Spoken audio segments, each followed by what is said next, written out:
and welcome to Best in Heritage. My name is Kevin McLean, speaking to you from Blackfoot Territory in Southern Alberta, Canada. My guests are instructor and digital collections archivist Irina Schmidt and Walla Temraz, Officer of Research Services of Rare Books Special Collections from the American University in Cairo, sometimes known as AUC.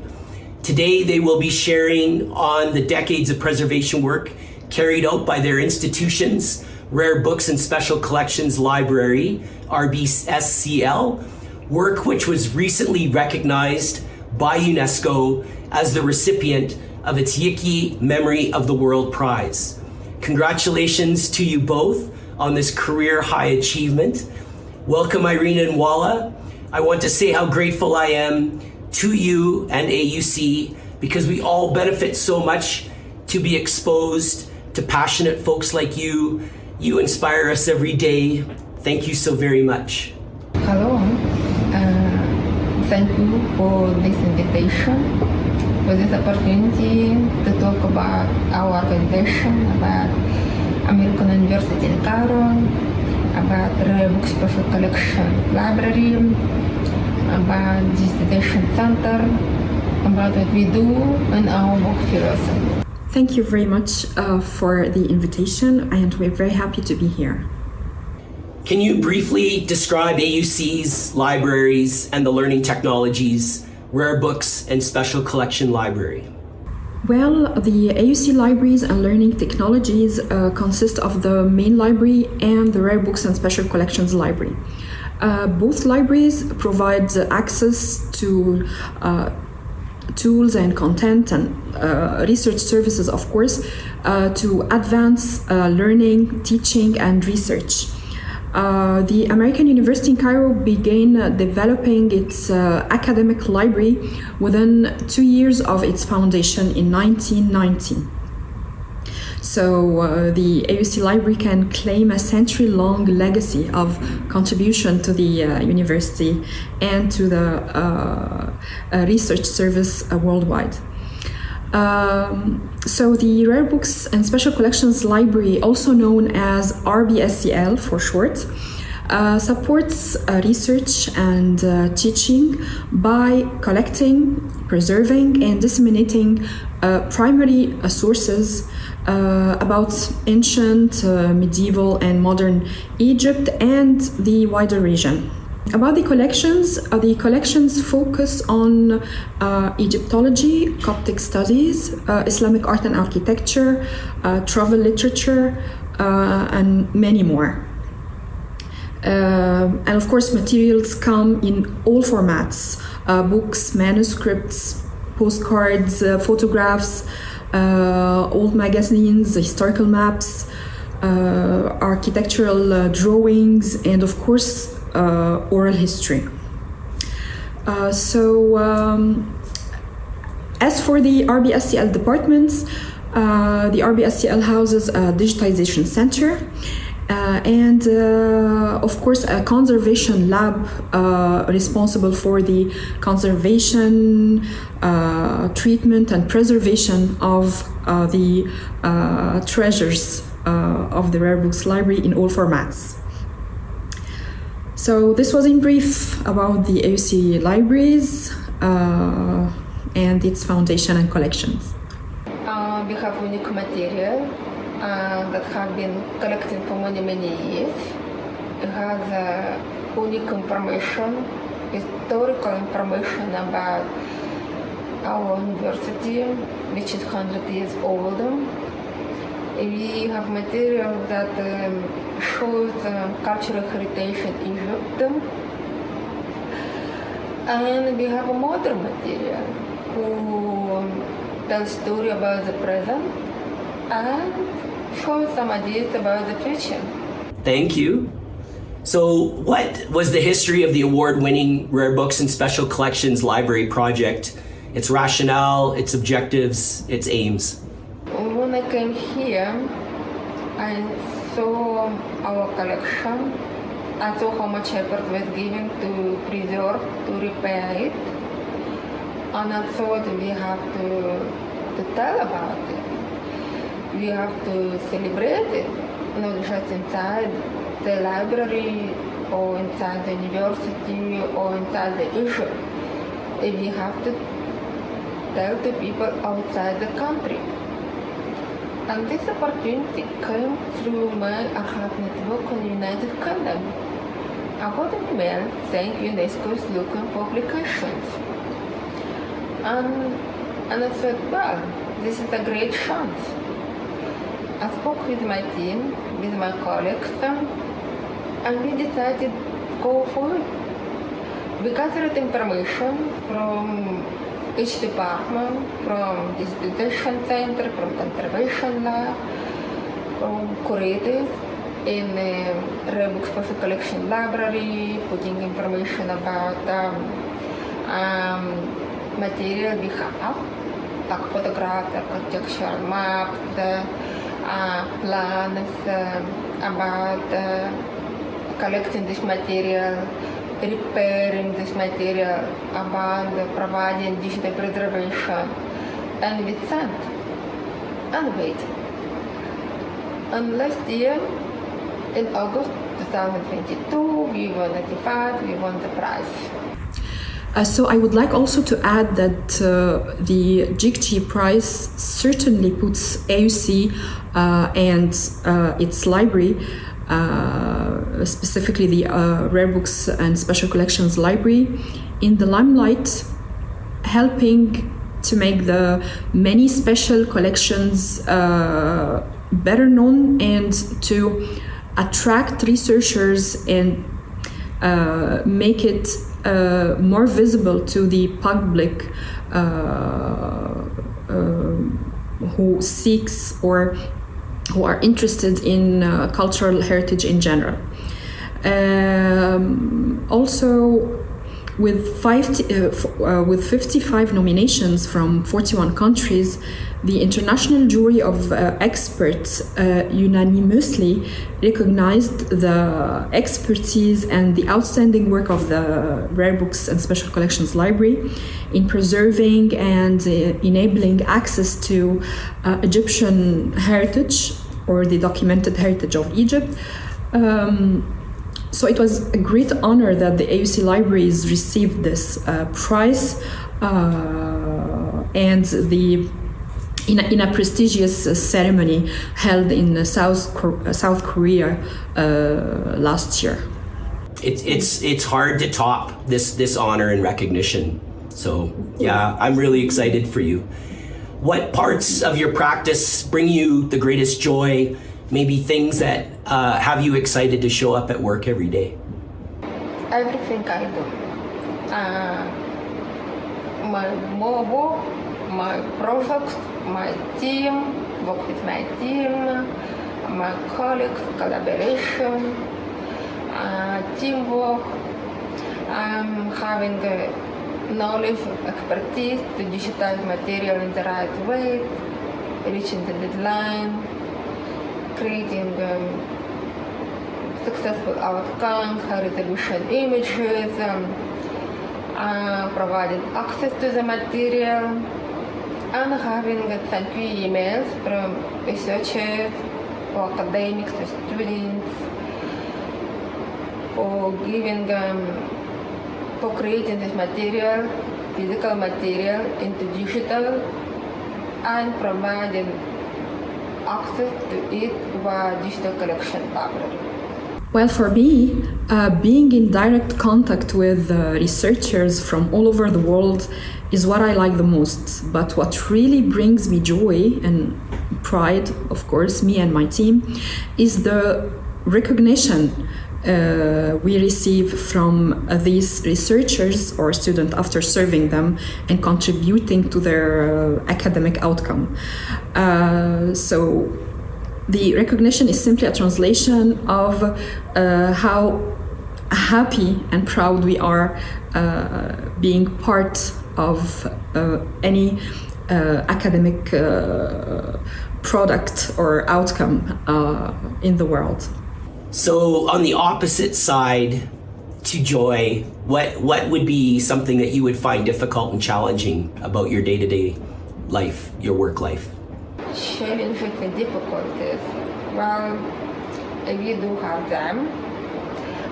Sometimes we might have them monthly or yearly. It depends on the product, it depends on the material. Some of our material might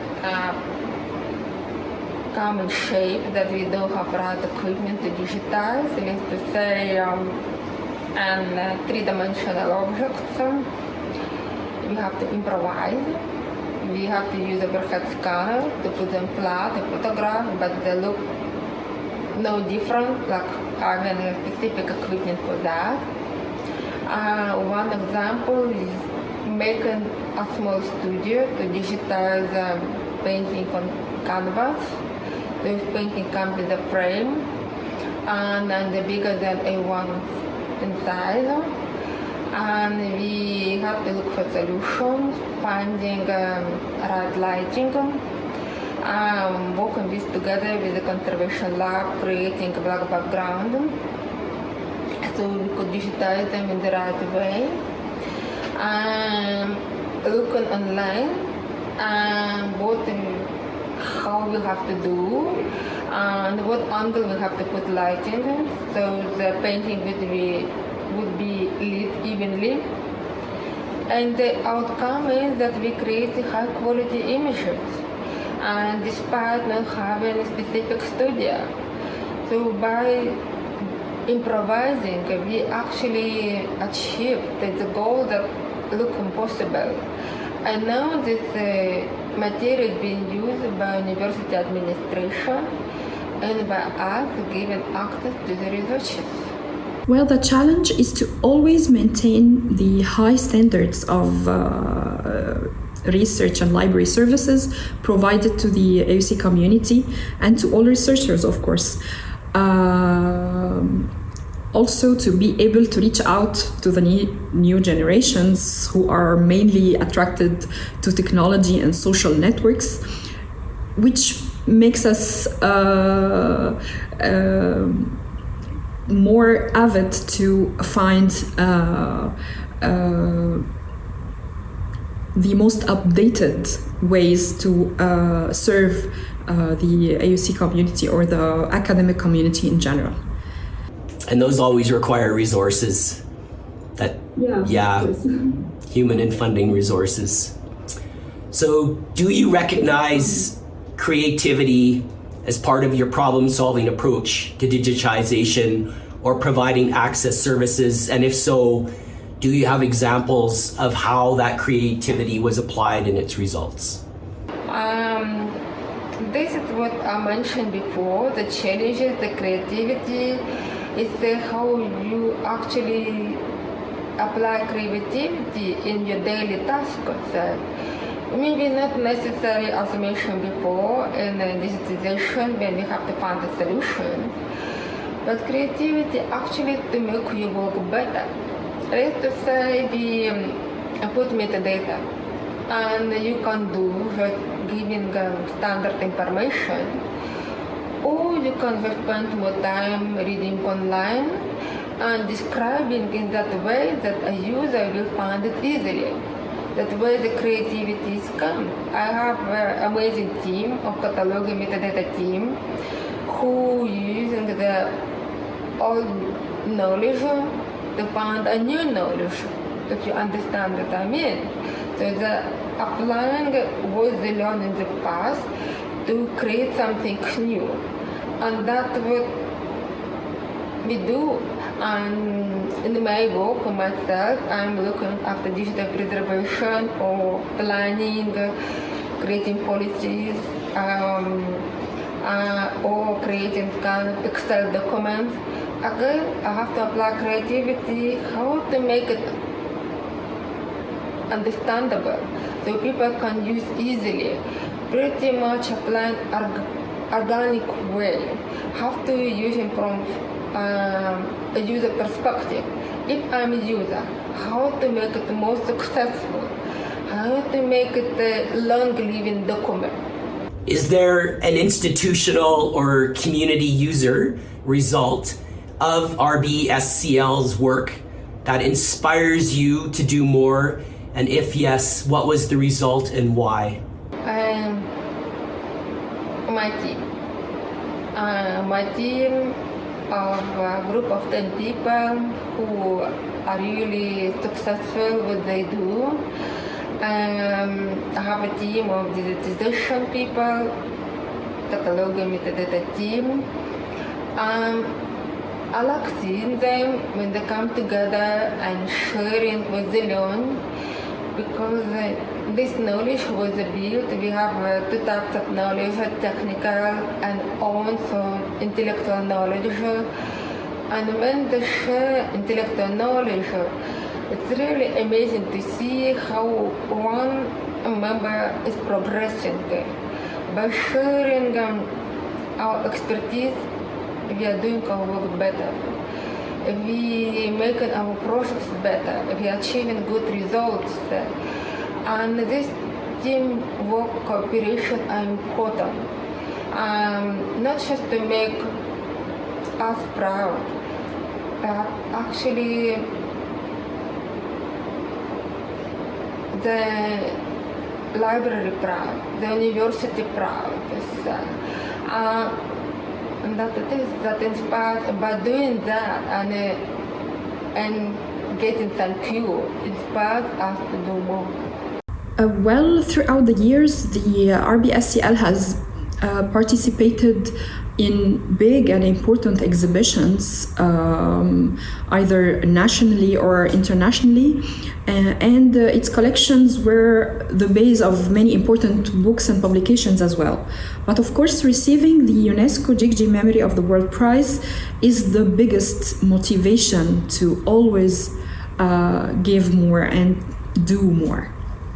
Sometimes I say we stand on the shoulders of giants, and our success in the moment right now is the result of other equally passionate people who either we work with, we get to stand beside, or people that we never even knew that came before us and did, you know, the work that we were doing before them or before us. In the, I'm going off, but in the museum environment, I think, you know, it's like collections management, archives operations, what we do in the day, during our day, is based on work that happened, you know, maybe in your case, maybe it was 100 years ago, or in our case, it was 60 years ago or something, you know, and every day we owe what we're doing to people that we didn't even know. So, okay, I have a couple more questions.